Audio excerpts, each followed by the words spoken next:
In this lecture, we will discuss speed time graph when speed changes at uniform rate. Speed changes at uniform rate म्हणजे काय? In last lecture, we have discussed that speed time graph when speed of body remains constant. आणि graph, this is speed and time t on x-axis, speed on y-axis, and we get this graph. By using this graph, we can calculate distance traveled by body, and from this graph we can conclude that acceleration of this body is 0. Acceleration 0 and the distance traveled by body can be calculated as area under curve.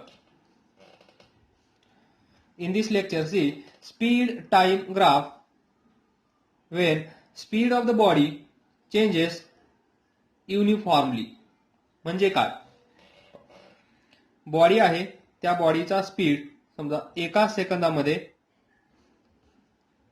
2 metre per second change होत आहे, परत दुसरा second, परत 2 metre per second change झाला. समजा initially त्या बॉडीचा speed होता 0, त्यानंतर एका सेकंदामध्ये 2 मीटर पर सेकंद झाला, त्यानंतर पुढच्या एका सेकंदामध्ये 2 metre per second speed increase होऊन तो आता किती असेल? 0 + 2 + 2 4 metre per second and so on. तर पहा, युनिफॉर्म रेट म्हणजे uniform change in velocity or uniform change in speed. इथे पहा हा column 2 metre per second, 2 metre per second, प्रत्येक सेकंदामध्ये same speed, same velocity increase होत आहे. म्हणजेच याला आपण काय म्हणतो?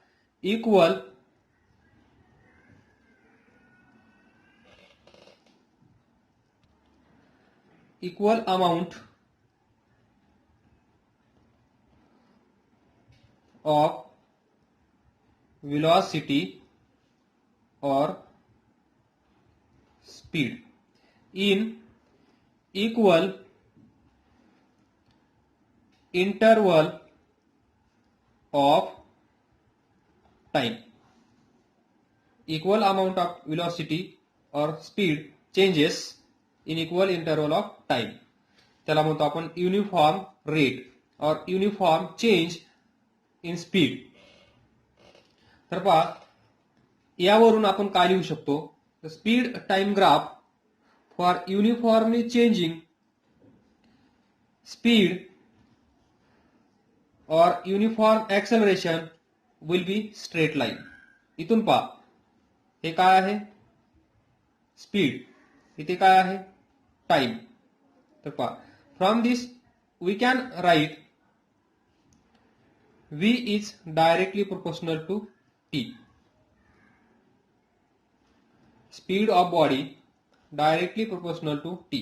म्हणजे T जसा इन्क्रीज होत आहे त्याचप्रमाणे V पण इन्क्रीज होत आहे by equal amount. By equal amount त्याच वेळेस आपण असं लिहू शकतो. तर पहा, या लॉजिकचा यूज करून आपण स्पीड टाइम ग्राफ काढू शकतो. तर पहा, this is Y axis, this is X axis, X axis, this is Y axis. On Y axis there is distance, there is speed, there is velocity. On X axis time. इथे speed. तर पहा, speed is directly proportional to time. Now in this we have considered 0 speed initially. ही जी body आहे या बॉडीचा सुरुवातीला speed आपण किती कन्सिडर केला आहे? 0. Initial speed of body is 0 and then increasing by equal amount. तर पहा डायरेक्टली प्रोपोर्शनल टू म्हणल्यानंतर आपण ग्राफ कसा ड्रॉ करतो. Initial speed of body is 0, so it will start from origin O.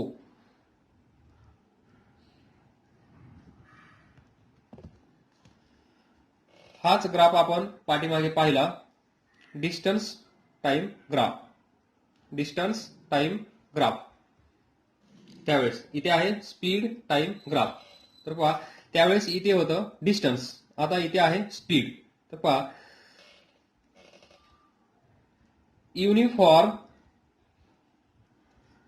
Acceleration म्हणजेच uniform change in speed, uniform rate म्हणजेच याला आपण काय म्हणू शकतो, uniform acceleration is there. Graph कसा तयार केला, time on x axis, speed on y axis, आणि स्पीड त्या बॉडीचा कसा चेंज होत आहे युनिफॉर्म रेटनी, त्यालाच आपण म्हणतो युनिफॉर्म ऍक्सलरेशन. ती सिच्युएशन आपण इथे दाखवली आणि या सिच्युएशन वरून आपण असं लिहू शकलो. आणि ज्यावेळेस असं आपल्या समोर असतं त्यावेळेस आपण ग्राफ असा ड्रॉ करू शकतो. तर पहा, आणि आपण काय कन्सिडर केलं, या बॉडीचा स्पीड सुरुवातीला 0 आहे. फ्रॉम दिस हा पॉइंट कन्सिडर करा P, draw perpendicular on x axis and Y axis. तर पहा हे डिस्टन्स इथे Q, हे डिस्टन्स PQ.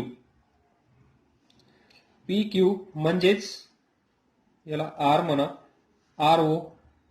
पहा हे डिस्टन्स म्हणजेच हे डिस्टन्स. ज्यावेळेस आपण ग्राफ रीड करतो त्यावेळेस हे डिस्टन्स काय असतं, हे डिस्टन्स, आणि हे डिस्टन्स काय असतं, हे डिस्टन्स. तर पहा PQ is equal to RO. तर आपल्याला ऍक्सलरेशनची डेफिनेशन माहित आहे. Acceleration basically this speed time graph is use to find acceleration of body and distance traveled by body. The first, acceleration of body काय असते, change in speed. Change in speed divided by time taken, हे आपल्याला माहित आहे. Rate of change of speed divided by time taken. तर पहा change in speed, तिथेच आपण असं लिहू शकतो, acceleration a is equal to change in velocity divided by time taken t. प्रत्येक वेळेस आपण परत परत तेच डिस्कस करत आहोत. ज्यावेळेस ग्राफ तुमच्या समोर येतील मोशन या चॅप्टरचे, त्यावेळेस स्पीड आणि व्हेलॉसिटी या दोघांचा अर्थ सेम असेल असं आपण वारंवार सांगत आहोत. Change in velocity divided by time. तर पहा change in velocity from this figure A is equal to, इथे पहा this is what, this is RO and RO is speed. RO is speed. So OP speed किती आहे, sorry OR divided by time T. Time किती आहे त्यावेळेस, OQ. Change in velocity that is OR, time taken that is OQ. So acceleration is equal to OR divided by OQ. आणि यालाच आपण काय म्हणत असतो, स्लोप और gradient. slope of this graph. Slope of speed time graph is acceleration. लक्षात ठेवा. Slope of speed time graph of moving body gives its acceleration. इथे लिहितो slope of speed time graph of moving body gives us acceleration of that body. हा कोणता graph आहे? Speed time uniform acceleration आहे. Change in speed uniform रेटनी होत आहे. त्यामुळे हा ग्राफ आपण स्ट्रेट लाईन काढू शकलो. Passing through origin because initial speed of body 0 आपण कन्सिडर केलं. Body start from rest. या सिच्युएशन मध्ये स्पीड टाइम ग्राफ ज्यावेळेस त्या बॉडीचा स्पीड युनिफॉर्म रेटने चेंज होत असेल त्यावेळेस ग्राफ कसा असेल असा. तर या ग्राफचा स्लोप म्हणजेच दिस डिवायडेड बाय दिस और दिस डिवायडेड बाय दिस दोन्ही सेमच असेल. हा असतो स्लोप आणि तो स्लोप म्हणजेच acceleration of body. Now to find distance travel by body. ही जी बॉडी आहे या बॉडीने किती डिस्टन्स ट्रॅव्हल केला आहे हे फाइंड कसं करायचं. तर पहा, we know that distance traveled by body is area under the curve. इथे पहा, this triangle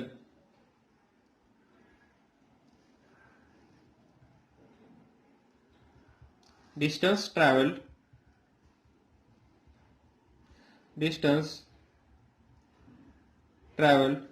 is equal to area of O P Q. मागच्या लेक्चर मध्ये आपण डिस्कस केलं आहे how to find distance travelled by body. It is area under the curve. पहा, हा graph आहे स्ट्रेट लाईन, त्याच्या खाली आणि टाइम ऍक्सिस या दोघांच्या मध्ये जो एरिया असेल हा एरिया म्हणजेच डिस्टन्स ट्रॅव्हल्ड बाय बॉडी. तर एरिया ओ पी क्यू किती असेल? हा राईट अँगल ट्रायंगल आहे. Half into O Q into P Q. तर पहा, here we can write O Q P Q. PQ is equal to RO. This is distance traveled by body. Yes. How to find distance traveled by body? It is simply area under the curve. म्हणजे हा जो curve असेल, हा जो graph असेल त्या ग्राफच्या खाली आणि टाइम ऍक्सिसच्या वर जेवढा एरिया येईल तो एरिया आपल्याला फाइंड करायचा आहे. तो एरिया आपल्याला भेटला की आपल्याला भेटेल distance travel by body. Then here also we can write this is rectangle. So we know that area of rectangle is OR this into this OQ. Divide it by 2. Total area this divided by 2 हे तुम्हाला माहित असेल. हा rectangle असेल, याचा total area find केला तर हा एरिया किती असेल? Half of area of rectangle. असं पण तुम्ही फाइंड करू शकता. Or now see next the speed time graph of body. Speed time graph of body a straight line sloping upwards. याचा स्लोप कसा आहे पहा. This is graph. हा ग्राफ कसा आहे, इन्क्रीजिंग. हा इकडे जात आहे. त्या बॉडीचा स्पीड चेंज होत आहे at uniform rate in this way. यालाच आपण म्हणतो स्लोपिंग अपवर्ड. Sloping upward. आणि हे कधी असेल, it shows uniform acceleration. Uniform acceleration of body. तर पहा, युनिफॉर्म ऍक्सलरेशन म्हणजेच इन्क्रीज होत आहे. नेक्स्ट, जर ग्राफ असा असेल इन दिस वे, या डायरेक्शन मध्ये, इथे स्पीड काहीतरी असेल, स्पीड, इथे टाइम. तर पहा, जसा जसा टाइम वाढत आहे तसं तसं काय होत आहे, स्पीड त्या बॉडीचा डिक्रीज होत आहे. तर यावेळेस काय म्हणणार, या ग्राफला आपण म्हणतो स्लोपिंग डाऊनवर्ड. Sloping downward. आणि यावेळेस काय असतं पहा, indicates uniform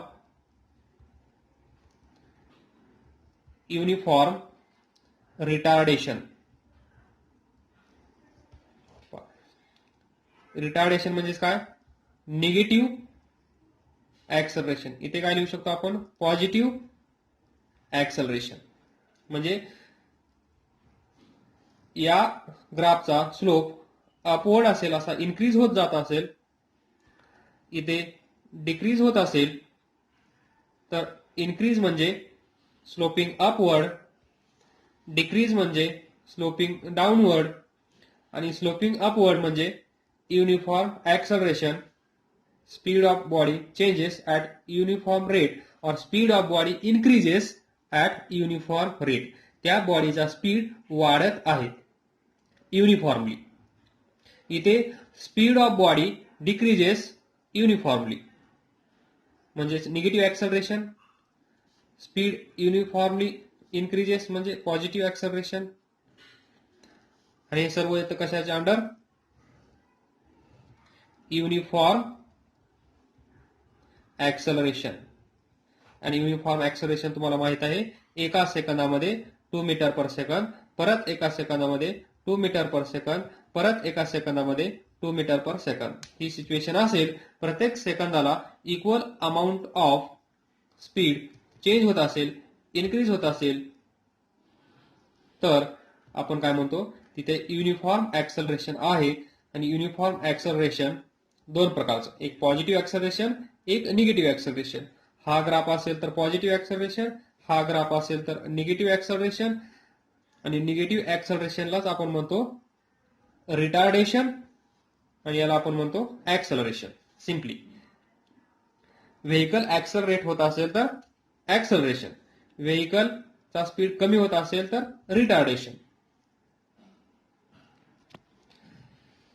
please note here, जिथे जिथे आपण स्पीड म्हणत आहोत तिथे तिथे व्हेलॉसिटी तुम्ही लिहू शकता, काही प्रॉब्लेम नाही. परत परत सांगत आहे. See next, distance time graph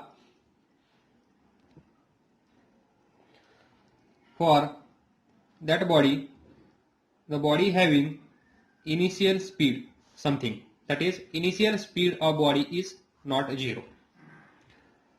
जी पहिली केस आपण डिस्कस केली त्या केसमध्ये initial speed of body was 0.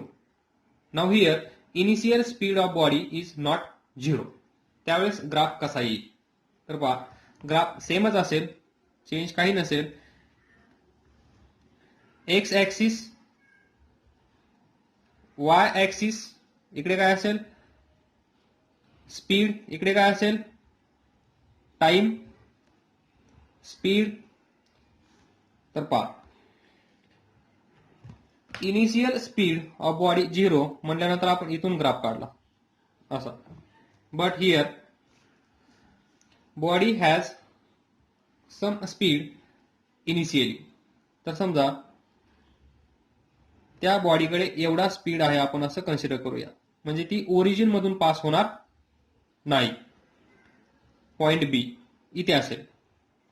जर इनिशियल स्पीड त्या बॉडीचा 0 असेल तर ती बॉडी इथे असेल, आणि जर त्या बॉडीचा इनिशियल स्पीड 0 नसेल तर ती बॉडी या पॉइंटला नसेल, कुठेतरी वर असेल, जेवढा स्पीड असेल त्या ठिकाणी. तर आपण कन्सिडर करूया ती बॉडी इथे आहे, म्हणजे त्या बॉडीकडे इनिशियली एवढा स्पीड आहे OB. So initial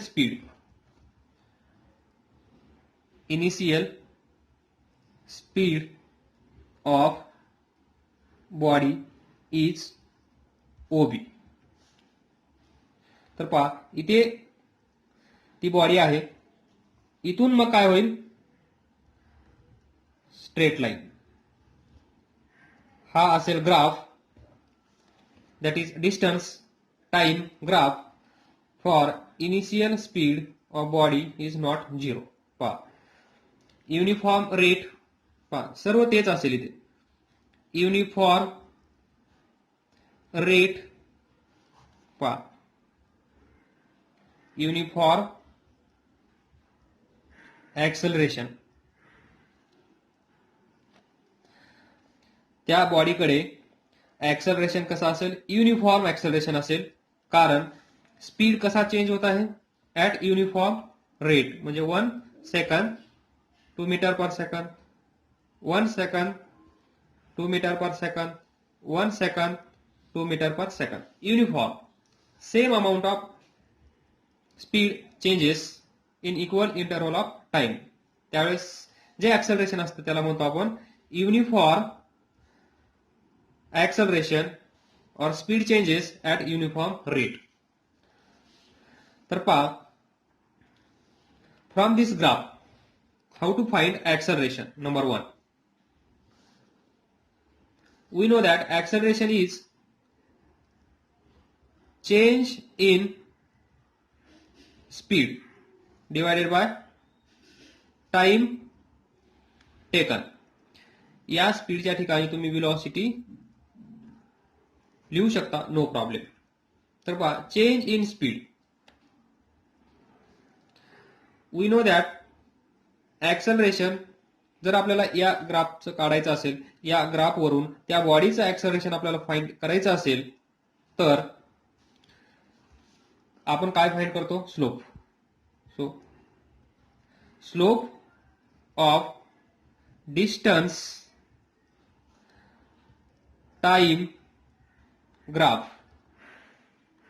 slope of distance time graph म्हणजेच acceleration of that body.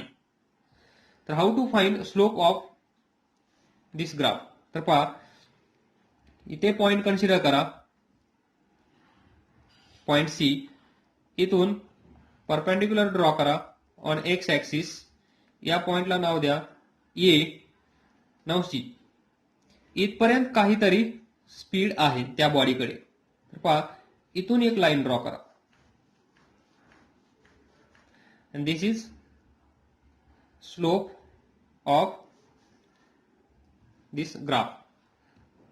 Now from this, see, या पॉइंटला म्हणा ABCD D. तर पहा this distance divided by this distance, हा असेल स्लोप. हा पहा, हा जो थीटा असतो याच्या समोरची side divided by adjacent side, हा असतो slope. Slope of distance time graph. याच्या समोरची काय आहे, CD divided by this BD. यालाच आपण अजून कसं लिहू शकतो पहा, CD, या CD ला टोटल किती आहे, AC, total length AC minus AD म्हणजे इनिशियल स्पीड. AD म्हणजे काय आहे, इनिशियल स्पीड. त्या बॉडीचा इनिशियल स्पीड मायनस करावं लागेल. फायनल स्पीड इथे असेल, तो AC minus AD divided by BD. BD म्हणजे काय आहे? दिस. So BD. तर पहा, अजून याला काय लिहू शकतो आपण? AC minus AD. तर इथून आपण इकडे परपेंडिक्युलर काढला तर हे डिस्टन्स, म्हणजेच हे डिस्टन्स, म्हणजे इथे एक पॉइंट घ्या DE, म्हणजेच हे लिहू शकतो आपण CD is equal to BE. त्यानंतर BD is equal to OA. Simple geometry. हे असेल acceleration of this body. Then number 1 झाला. Number 2, distance travelled by this body. Distance travelled by this body. Distance travelled by this body. Yes, हे सोपं आहे. काय असते? Area under curve. तर area under curve किती आहे? पहा, ग्राफ हा आहे area under curve. This area, हा टोटल एरिया कसा काढणार तुम्ही? पहा, इथे ड्रॉ करतो. दिस स्ट्रेट लाईन, दिस अँड दिस. हा पॉइंट O, हा पॉइंट B, हा पॉइंट C, हा पॉइंट A. This area. जर आपण हा एरिया फाइंड करू शकलो तर आपण त्या बॉडीने किती डिस्टन्स ट्रॅव्हल केला आहे हे फाइंड करू शकतो. तर पहा, हा काय आहे? हा काय आहे? ट्रॅपेझियम. तर फाइंड एरिया ऑफ ट्रॅपेझियम. मग याचा एरिया आपण कसा फाइंड करतो? Sum of two parallel sides is equal to sum of two parallel sides divided by 2 into distance. ह्या ज्या दोन पॅरलल साइड आहेत त्यांच्यामधलं डिस्टन्स, त्याला आपण म्हणतो height. So into height.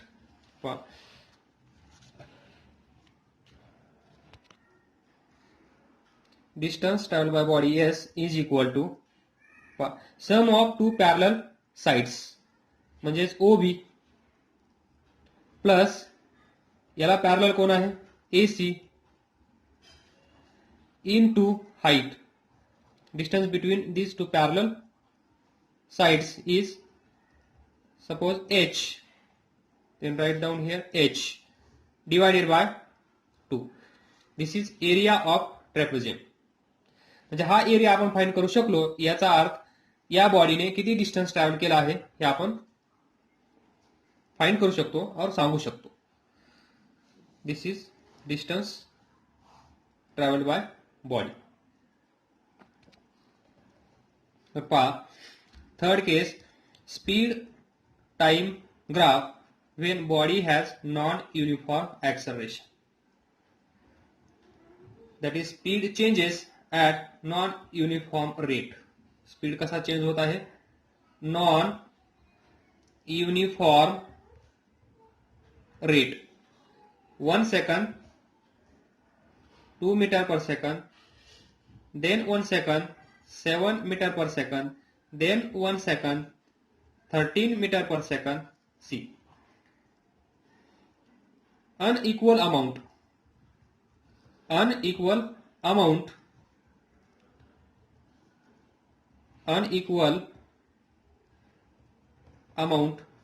in equal interval of time. त्याला आपण काय म्हणतो? Non uniform rate. त्या बॉडीचा स्पीड नॉन युनिफॉर्मली चेंज होत आहे. लाईक फॉर एक्झाम्पल, आपण बाईक चालवत आहोत मार्केटमध्ये. जे मार्केटमध्ये आपण बाईक चालवत असताना जो आपल्याकडे स्पीड असेल, जे ऍक्सेलरेशन असेल, ते कसं असेल? Non uniform acceleration. कारण स्पीड चेंज होत आहे, वारंवार चेंज होत आहे, इन्क्रीज होत आहे, डिक्रीज होत आहे, इन्क्रीज होत आहे, डिक्रीज होत आहे. ती केस म्हणजे नॉन युनिफॉर्म ऍक्सेलरेशन. आणि याचा ग्राफ सिंपल आहे. आपण मागच्या लेक्चरमध्ये ड्रॉ केला आहे. तिथे तुम्हाला समजलं असेल तर इथे डिस्कस करण्याची गरज नाहीये. पहा, या ऍक्सिस वर टाइम, इकडे असेल स्पीड, आणि नॉन युनिफॉर्म ऍक्सलरेशन असताना ग्राफ कसा येतो, in this way. This is, हा ग्राफ आपण ड्रॉ केला आहे पाठीमागच्या लेक्चरमध्ये. डोंट वरी, इथे डिस्कस आपण जास्त करणार नाहीये. एक्स ऍक्सिस वर टाइम, वाय ऍक्सिस वर स्पीड, आणि हा ग्राफ म्हणजेच नॉन युनिफॉर्म ऍक्सेलरेशन. तर पहा इथे how to find distance traveled by body, that is again distance area under curve or area between this curve and this time axis. This, in this way we can calculate distance traveled by body from speed time graph when body has non-uniform acceleration. Last but not least, जिथे जिथे आपण speed म्हणलो तिथे तिथे तुम्ही velocity लिहू शकता, म्हणू शकता. बस लक्षात ठेवा. नाही समजलं असेल तर विचारा, काळजी करू नका, अभ्यास करत राहा, पुढे जात राहा. थँक्यू.